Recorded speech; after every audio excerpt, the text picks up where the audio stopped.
Hi everyone, in front of me I've got VIVO Y97 and let me share with you how to change the wallpaper on this device.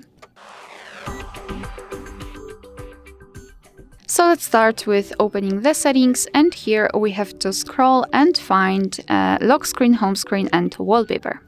Then let's tap on the wallpaper option, and here we've got pre-installed wallpapers from which you can choose.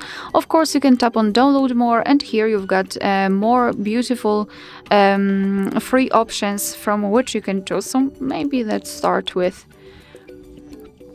something here.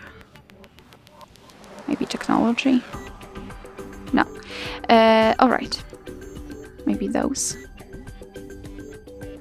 Huh. Let's begin with those. All right.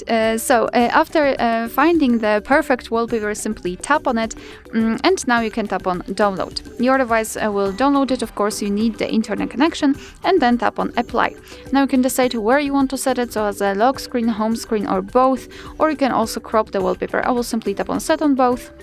Now we can go back, and as you can see, the wallpaper has been played successfully. Alright, so that will be all. Thank you so much for watching. Please hit the subscribe button and leave the thumbs up.